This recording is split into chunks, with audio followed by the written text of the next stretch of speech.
민주당은 김정은 국무위원장의 사과와 별개로 북한 민간인 피살 사건에 대해 단호한 결의를 보이겠다며 북한 규탄 결의안을 추진하겠다고 공언했습니다. 국민의힘은 한 발짝 더 나아가서 진상을 묻고 확인하자는 긴급 현안 질의까지 요구하고 나서면서 여야 사이에 줄다리기가 예상됩니다. 국회에 나가 있는 취재기자 연결돼 있습니다. 이승배 기자. 네, 국회입니다. 예. 대북 메시지를 어떤 과정을 거쳐서 내놓을지를 두고 민주당과 국민의힘 입장이 확연히 다르군요. 네, 그렇습니다. 북한 김정은 국무위원장 사과 이후에도 민주당은 이번 사건은 절대 용납될 수 없는 야만적인 만행이라고 강하게 비판했습니다.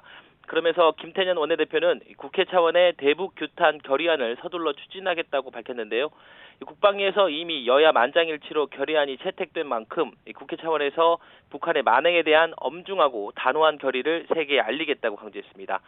하지만 국민의힘은 한 발짝 이상 더 나아가야 한다는 입장이 확고합니다. 북한이 어제 피살 사건 경위를 우리 측에 알려왔는데 이전에 우리 군이 밝힌 경위와는 다른 부분이 너무 많기 때문입니다. 따라서 총리는 물론 외교 통일안보 분야 장관 등을 상대로 현안 질의를 반드시 해야 한다는 겁니다. 주호영 원내대표와 하태경 의원 그리고 무소속인 홍준표 의원까지 국민을 대신해 엄중하게 질의하겠다며 질문 주자 명단까지 공개했습니다. 네, 이렇게 입장이 다른 이유 가운데 가장 큰 건 아무래도 어제 김정은 위원장의 사과에 대한 시각차 때문이겠죠. 네, 맞습니다. 민주당은 일단 북측이 우리 국민을 사살한 건 결코 용납할 수 없는 점은 분명히 있습니다. 하지만 이와 별개로 김 위원장의 사과에는 큰 의미를 부여했는데요. 전례 없이 북한의 최고 지도자가 신속하게 사과를 했고 경위 설명과 재발 방지 등이 담긴 답변이 온 것은 발전된 것이라는 겁니다. 이낙연 대표는 북한의 사과를 두고 이런 표현을 썼는데요. 청와대가 발표한 내용을 보면 북측 지도부가 미안한 마음을 가지고 있고 얼음장 밑에서도 강물이 흐르는 것처럼 남북관계가 엄중한 상황에서도 변화가 있는 것 같다고 느낀다. 이렇게 말을 했습니다. 하지만 국민의힘은 대단히 미안하다는 단 두 마디를 빼고는 진정성을 찾아볼 수 없는 의미가 없는 사과라고 일축했습니다. 특히 서훈 국가안보실장이 북측의 통지문을 대신 읽고 문재인 대통령과 김 위원장의 친서까지 공개한 건 직분을 망각한 몰지각한 처사라고 강하게 쏘아붙였습니다.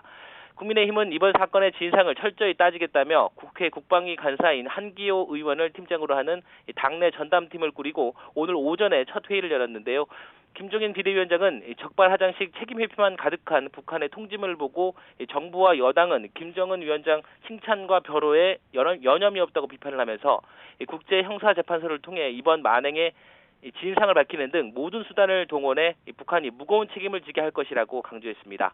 회의 시작에 앞서 북한 총격으로 살해당한 해양수산부 공무원의 친형이 국회에서 김종인 위원장과 TF팀을 만나서 면담을 하기도 했습니다. 지금까지 국회에서 YTN 이승배입니다.